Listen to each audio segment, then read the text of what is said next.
तो फिर से एक नई वीडियो के साथ स्वागत है। तो पहले बच्चों हमने क्या बताया था? पहले बताया था बजट रेखा और बजट सेट।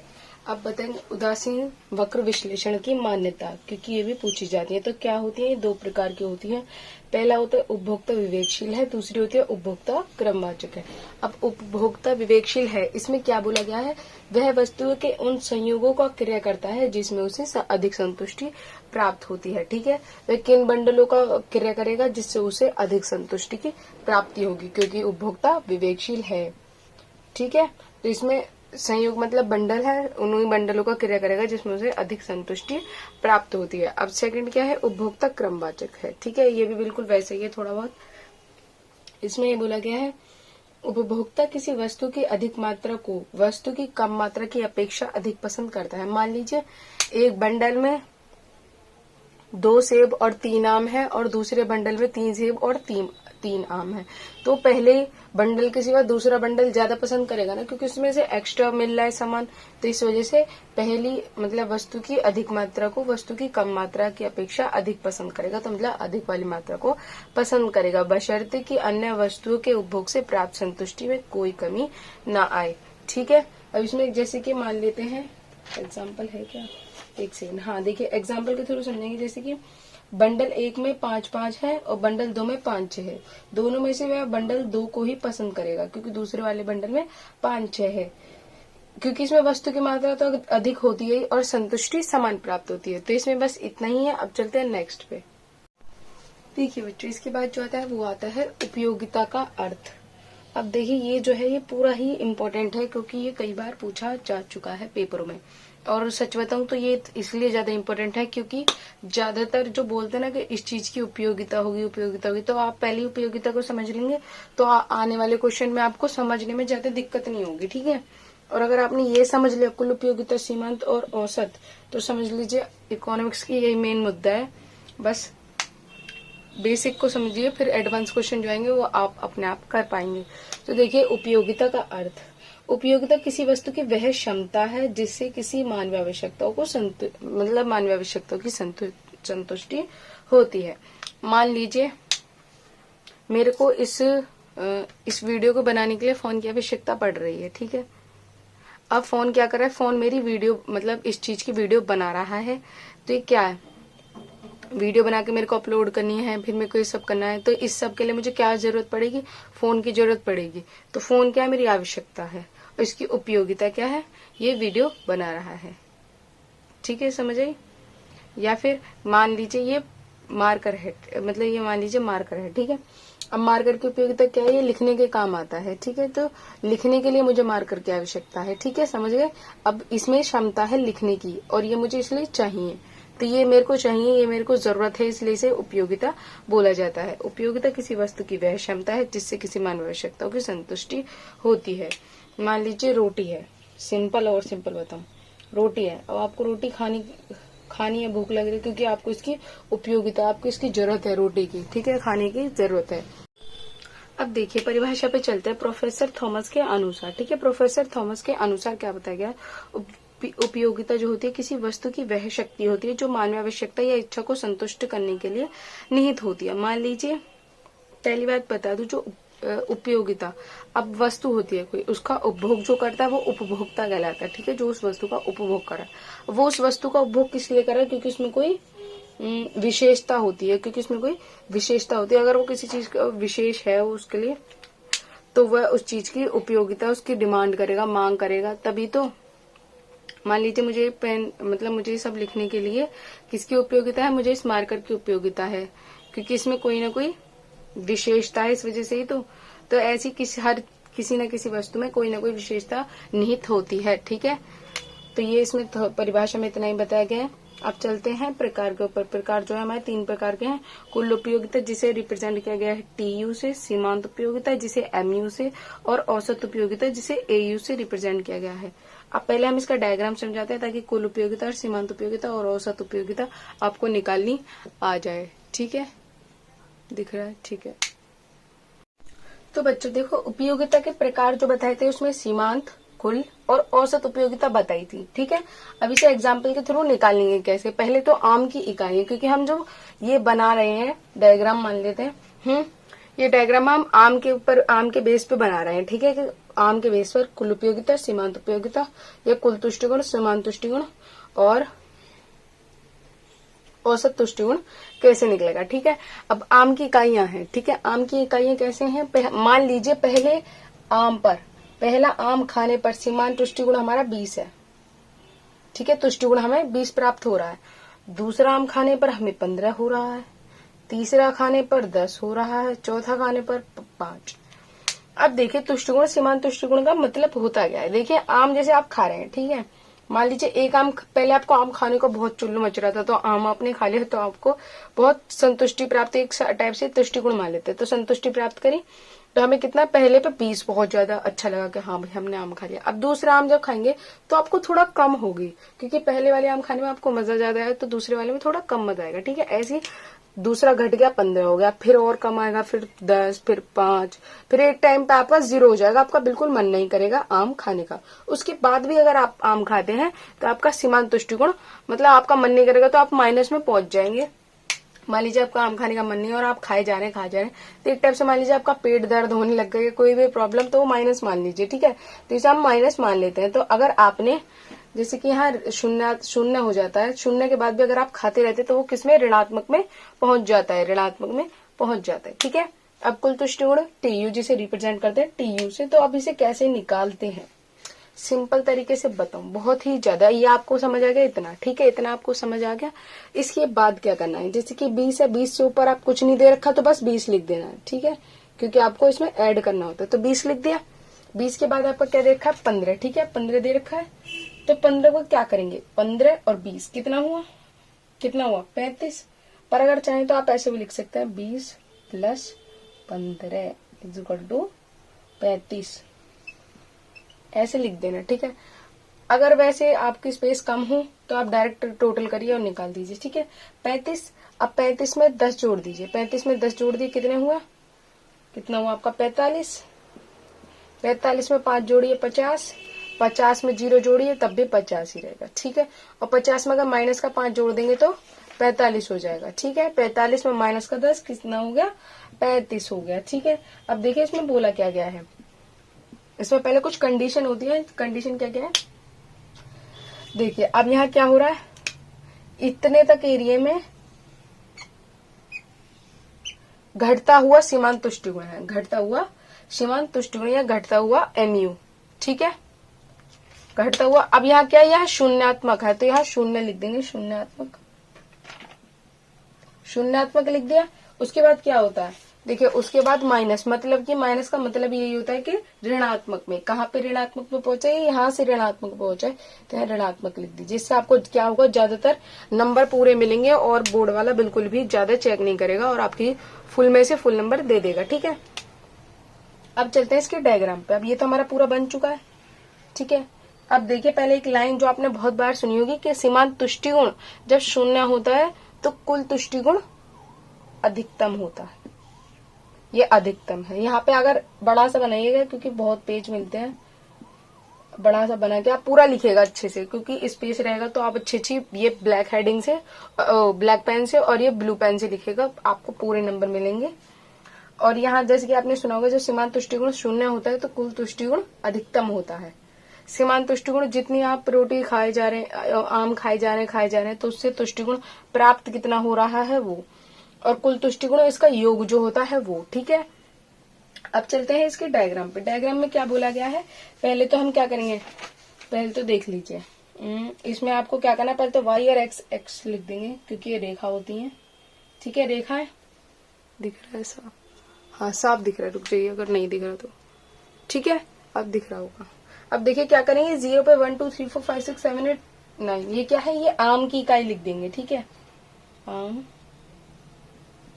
की, या फिर रहने दीजिए, आपको समझ आ रहा नहीं, इधर इधर मान लीजिए आम, ये आम है, क्योंकि अभी हमें डायग्राम पूरा बनाना पड़ेगा ना, तो इस वजह से, या फिर बाद में लिख देना। और इधर आप क्या मान लें, इधर आप मान लें सीमांत तुष्टिगुण और कुल तुष्टिगुण, ठीक है।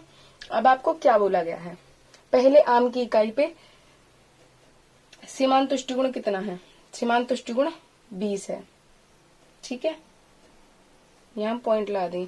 दूसरी पे 15, यहाँ लगा देंगे तीसरी पे 10 यहाँ लगा देंगे, चौथी पे 5 यहाँ लगा देंगे, पांचवी पे 0, ये थोड़ा इधर होगा, ठीक है, पांचवी पे 0 और छठी पे इधर पहले माइनस में ही बना देना, ये तो 0 होता ही है, ठीक है। माइनस में अब आप कैसे बनाएंगे, देखिए माइनस में नीचे करेंगे, जैसे आपने ऊपर 5 5 का पेड़ लिया तो नीचे ही माइनस का 5 माइनस का 10, ठीक है, मार्कर क्यों नीचे लगा, ठीक है, माइनस का 5 माइनस का 10, 1 सेकंड दिख रहा है, 1 सेकंड, ठीक है, माइनस का 5 और माइनस का 10 आप ऐसे करके बना देना, ठीक है। इसके बाद हमसे क्या 5वीं इकाई तक हो गया था, छठी इकाई पर माइनस का 5, तो ये करीबन इधर आएगा, ठीक है, यहाँ पॉइंट लगा देना। 7वीं पर माइनस का 10, तो फिर ये क्या हो गई, ये एक रेखा बन जाएगी, ऐसे इन पैरों को जोड़ते हुए एक सीधी बनेगी। वैसे मैंने अपने हिसाब से बनाया है, तो ये ऐसी बनाया थोड़ा, तो यहाँ तक एक रेखा बन जाएगी, ठीक है, इसे जोड़ देना है। उसके बाद अब चलते हैं कुल तुष्टि गुण पे। कुल तुष्टि गुण पे क्या बोला गया है, पहली इकाई पे 20 है, 20 पे हमने यही है, ठीक है, 20 हम इसी को मान लेते हैं, ठीक है। दूसरी पे पूछा है 35, टोटल बताना है ना, तो दूसरी पे 35 कितने पे है, ये यहाँ पे आएगा लगभग, ठीक है, दूसरी पे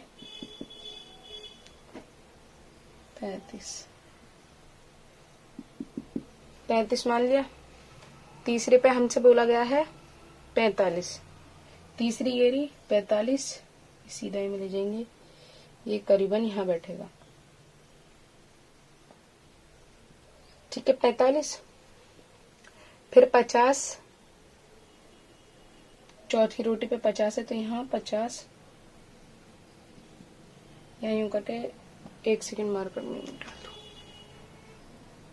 तो चौथी पे हमने बता दिया था कि चौथी पे 50 था, ठीक है, 50 का पॉइंट लगा दिए, हाँ। अब 5वीं पे भी क्या है, 5वीं पे भी 50 है, ठीक है, तो आपको क्या करना है, 5वीं पे ही 50 है तो 5 की सीध में जाएंगे और यहाँ 50 का पॉइंट लगा देंगे, ठीक है, लगा दिया हमने।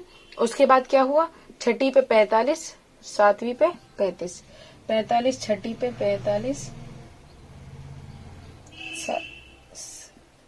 45 और 60, 7वें पे 35, 7वें पे 35, 35 ये, ठीक है। अभी किसकी बन गई, ये बन गई हमारी कुल तुष्टि गुण की। तो अब हम इसे जोड़ते चले जाएंगे, ठीक है, ये ऐसा बन जाएगा। तो पहले पॉइंट लगा देते हैं, हमने क्या क्या करा था, ए बी सी से मान लेना, बी क्योंकि यहाँ अधिकतम है, ठीक है, बी सी, ठीक है। अब यहाँ देखें, यहाँ तक हमने क्या करा, कुल तुष्टि गुण, कुल तुष्टि गुण माना, तो हम यहाँ लिख देंगे, आप लिख देना, मैं यहाँ लिख दूं थोड़ा,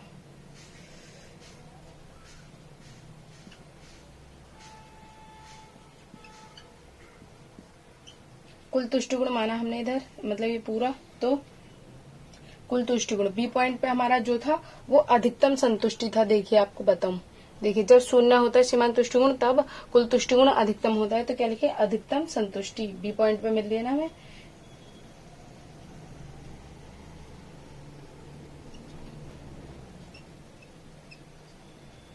अधिकतम संतुष्टि, ये हमने इधर लिख दिया, ठीक है, समझ आया।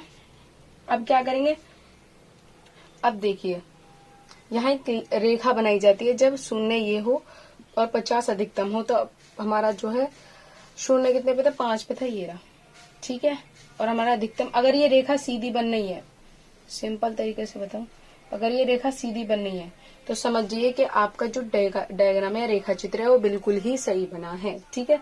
तो आपको ऐसा बना देना है। अब यहां से देखिए यहाँ तक, मतलब ये जो था यहाँ से लेके यहाँ तक हमारा सीमांत कैसा था, धनात्मक था, यहाँ से लेके यहाँ तक, ठीक है, तो हम यहाँ लिख देंगे धनात्मक,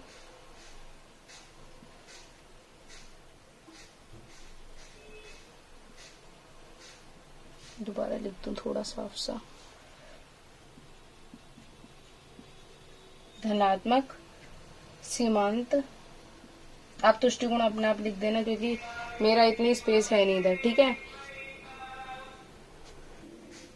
देखते हैं धनात्मक सीमांत तो हमने लिख दिया। धनात्मक सीमांत तुष्टिगुण लिखा जाता है। तुष्टिगुण आप अपने आप लिख देना, यहाँ मेरे में स्पेस नहीं है, ठीक है।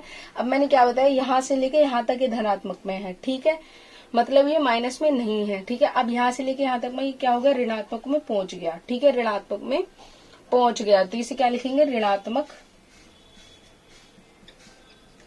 तुष्टिगुण लिखो या कुछ भी, MU लिख दे हो, साफ सीधी बात है, MU, ठीक है, ये हमने लिख दिया। अब क्या है, हम पहले यहाँ आमों की संख्या डाल दें, क्योंकि जगह हो गई है थोड़ी। आमों की संख्या, ठीक है। यहाँ जो है हमने क्या करा है, TU और MU, ये हमने समझा है यहाँ से लेके यहाँ तक की रेखा पर, ठीक है। अब इसमें बस इतना ही होता है। अब चलते हैं नेक्स्ट पे। तो बच्चों इसके डायग्राम हमने समझा दिया है कैसे बनेगा, अब क्या है। अब जो चलते हैं उपयोगिता के प्रकार पर चलते हैं, ठीक है। इस पूरी वीडियो में हम उपयोगिता को खत्म कर देंगे, ताकि आगे आपको कोई, एक सेकंड में पहले चेक कर लो पूरा दिख रहा है, हाँ साफ, ठीक है। तो आप क्या करना है, इस वीडियो को ध्यान से देख लेना, उपयोगिता के बारे में आपको ढंग से नॉलेज मिल जाएगी, जिससे आप इसके थ्रू और टाइप के क्वेश्चन भी बना बना कर आ सकते हैं, क्योंकि सारी ऐसे होते हैं एक दूसरे से रिलेटेड, ठीक है। तो ज्यादा दिमाग खर्च करने की जरूरत नहीं है, बस जितना समझाया जाए उतना पढ़ लेना, बाकी आपके पूरे नंबर की गारंटी है, ठीक है। सीमांत उपयोगिता, पहले तो हमने बता दिया सीमांत उपयोगिता होती क्या। एक अतिरिक्त इकाई के उपभोग से प्राप्त संतुष्टि या प्राप्त तुष्टिगुण सीमांत तुष्टिगुण कहलाता है। मतलब अब देखिए इसमें क्या लिख रखा है, सामान्य उपभोक्ता अपनी आवश्यकता की पूर्ण तृप्ति के लिए, सामान्य उपभोक्ता, उपभोक्ता 100 बार बता दी कि उपभोक्ता वही होता है जो वस्तु का उपभोग करता है, ठीक है। सामान्य उपभोक्ता अपनी आवश्यकता की पूर्ण तृप्ति, ठीक है, पूर्ण रूप से मान सकते हैं, पूर्ण तृप्ति के लिए एक से अधिक इकाई का प्रयोग करता है। उपभोग की अंतिम इकाई सीमांत इकाई कहलाती है। उपभोग की अंतिम इकाई सीमांत इकाई कहलाती है तथा इस सीमांत इकाई से प्राप्त होने वाला तुष्टिगुण को हम सीमांत तुष्टिगुण कहते हैं। अब ये अगर बहुत इजी वे में लिखी हुई है, ये भी याद ना हो तो ये लीजिए, दूसरे शब्दों में बहुत ही सिंपल तरीके से बताया जा रहा है। और अगर आपको सीमांत उपयोगिता के बारे में कुछ भी नहीं समझ आ रहा ना, तो आपने मैंने जो भी डायग्राम समझाया उसमें जो बातें बोली है या फिर जैसा डायग्राम बनाया सीमांत उपयोगिता के बारे में, अगर आप वैसा भी उसके अंदर लिखेंगे तो भी गलत नहीं होगा, आपके चेकर नंबर नहीं काट सकता। पहली बात तो ये भी बहुत ईजी है, सामान्य उपभोक्ता अपनी आवश्यकता की पूर्ण तृप्ति के लिए एक से अधिक इकाई का या एक से अतिरिक्त इकाई का उपभोग करता है, तो उपभोग की अंतिम इकाई सीमांत इकाई कहलाती है तथा इससे प्राप्त तुष्टिगुण, जो हमें से तुष्टिगुण प्राप्त होता है, ये सीमांत तुष्टिगुण कहलाता है। ये याद कर लीजिए, अगर ये भी याद ना हो रही तो लीजिए दूसरे शब्दों में बहुत आसान तरीके से, एक अतिरिक्त इकाई के उपयोग से, ये हमने खा लिया, या इसका इस्तेमाल हमने कर लिया। चलिए मान लीजिए आम को ले लेते हैं, आम है, आम हमने खा लिया, ठीक है। आम के सिवा हम एक और आम ले रहे हैं, तो इसलिए बोला गया है एक अतिरिक्त इकाई के उपयोग से कुल तुष्टिगुण में होने वाली वृद्धि सीमांत तुष्टिगुण कहलाती है। अभी मैंने समझाया, सीमांत मतलब MU मान लेते हैं, मान लेके यही होता है, ठीक है। और कुल तुष्टिगुण क्या, TU, ठीक है। अब इसमें क्या बोला है, एक अतिरिक्त उपयोग से कुल तुष्टिगुण में होने वाली वृद्धि। कुल तुष्टिगुण में वृद्धि कब होगी, जब हम एक आम का और उपभोग करेंगे, एक आम को और खाएंगे। तो हमने पहले पे मान लिया, हमने पहली इकाई पे 2 थी हमारी सीमांत तुष्टिगुण, ठीक है, सीमांत तुष्टिगुण 2 थी, और उसके बाद फिर क्या हुआ, कुल तुष्टिगुण भी हमारी 2 ही थी। अब क्या हुआ, कुल तुष्टिगुण में होने वाली वृद्धि कब होगी,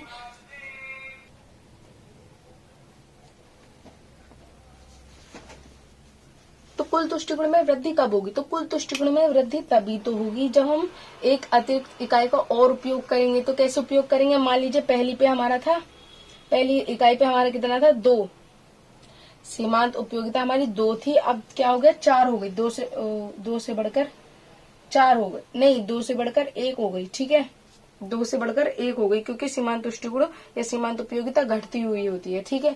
अब क्या हुआ, कुल तुष्टिगुण हमारा कितना हो जाएगा, 3 हो जाएगा। कैसे हो जाएगा, 2 + 1, 2 + 1 = 3, 3 हो गया। तो इसमें जो वृद्धि हो रही है यही सीमांत उपयोगिता कहलाती है, और ये कुल उपयोगिता कहलाती है, ठीक है। तो इसमें यही बोला गया है, एक अतिरिक्त इकाई के उपयोग से कुल तुष्टिगुण में होने वाली वृद्धि सीमांत तुष्टिगुण कहलाती है। बस आगे समझ में। अब चलते हैं नेक्स्ट पे। अब आ गए हैं हम कुल उपयोगिता पे। कुल उपयोगिता देखिए कुछ नहीं है, सीमांत उपयोगिता जो होती है उसके कुल योग, सीमांत उपयोगिता के जो जोड़ को या फिर योग को जोड़ लेते हैं उसी को कुल उपयोगिता कहते हैं। हिसाब लगाइए, उपभोक्ता की सभी इकाइयों के उपभोग, उपभोक्ता की सभी इकाई, जिन इकाइयों का वो उपभोग कर रहा है के उपभोग से जो उपयोगिता प्राप्त होती है, ठीक है, जो उपयोगिता प्राप्त होती है उस योग को कुल उपयोगिता कहते हैं। अब मान लीजिए सीमांत उपयोगिता आपको समझाई थी MU और कुल उपयोगिता TU। सीमांत उपयोगिता पहली इकाई, पहली आम की इकाई, पहले आम खाने पर मान लीजिए कि 15 हमें सीमांत उपयोगिता प्राप्त हो रही है, दूसरे पे हमें 10 हो रही है, तीसरे पे 5 हो रही है, चौथे पे 0, फिर माइनस का 5 हो जाती है। तो इस पे क्या है, कुल उपयोगिता में कुल उपयोगिता बढ़ती रहती है। तो यही बोला गया है कुल उपयोगिता कैसे बढ़ रही है। पहले पे तो 15 ही है क्योंकि पहले हमेशा 15 रहेगी, ठीक है। दूसरा 10, अब 15 और 10 कितना हो गया, ये हो गया 25, ठीक है। ऐसे करना है। तो ये क्या, ये तो बढ़ रही है परंतु ये घट रही है। तो क्या बोला गया है कुल उपयोगिता कि इन सभी के मतलब उपभोक्ता के सभी इकाइयों का उपभोग से जो उपयोगिता प्राप्त होती है, उपभोक्ता के सभी इकाई के उपभोग से जो उपयोगिता, जो हमें उपयोगिता प्राप्त हो रही है उसके कुल योग को कुल उपयोगिता कहते हैं, कुल उपयोगिता कहते हैं। इसमें बस इतना ही है। अब चलते हैं हम नेक्स्ट पे क्या बोला गया है। तो बच्चों अब हम आ गए हैं औसत उपयोगिता, जिसको AU बोला जाता है या AU से उसे रिप्रेजेंट किया जाता है। अब देखिए इसमें क्या बोला गया है, कुल उपयोगिता जो हमने TU बोला था, कुल उपयोगिता को उपभोग की इकाई, जिसे कि अभी एग्जाम्पल के थ्रू समझाऊं क्योंकि बिल्कुल भी कंफ्यूज नहीं होना है। और पहले तो बच्चों चैनल को मेरे सब्सक्राइब कर लेना क्योंकि सब्सक्राइबर अभी है नहीं अच्छे, पर हाँ जितने भी है मेरे लिए वही बहुत है, उन्हीं को मैं पढ़ाती रहूंगी। बाकी और किसी बच्चों को जुड़ना हो तो वो जुड़ सकते हैं क्योंकि 5 महीने के अंदर आपका पूरा रिवीजन हो जाएगा। इकोनॉमिक्स बिल्कुल ही तगड़े समझा दी जाएगी, ठीक है। अब देखिए अभी हम क्या समझा रहे थे, जैसे कि कुल उपयोगिता को उपभोग की इकाई अभी मैंने समझाया। जैसे कि हम आम खा रहे हैं, ठीक है, आम खा रहे हैं तो आम जो 1 खा रहे हैं, 2 खा रहे हैं, 3 खा रहे हैं, 4 खा रहे हैं, तो ये क्या है, इकाइयां हैं। तो इसलिए हम मान लेते हैं आम की इकाई, ठीक है, 1 2 3 4 एंड 5, ठीक है। इसमें क्या बोला गया है, कुल उपयोगिता ये रही हमारी कुल उपयोगिता, कोई बात नहीं, कुल उपयोगिता को उपभोग की इकाई से भाग देने पर, ठीक है। कुल उपयोगिता हम पहले वाले एग्जाम्पल के थ्रू मान लेते हैं 20 35 45 20 35 45 50, 1 2 3 4 50 और उसके बाद हम मान लेते हैं 50 क्योंकि एक में हो रहा था ना, ठीक है। ये हमारा क्या हो गया, ये हमारा कुल उपयोगिता हो गई। कुल उपयोगिता को किससे करते हैं हम, TU से, ठीक है। अब इसमें जो बोला गया है भागफल कैसे देंगे, पहले तो हमें बस इतना ही पूछा गया तो इतना ही बनाना है। सीमांत उपयोगिता विमांत उपयोगिता अभी नहीं है, ठीक है। भाग कैसे देंगे, 20 को 1 से करेंगे तो कितना आएगा,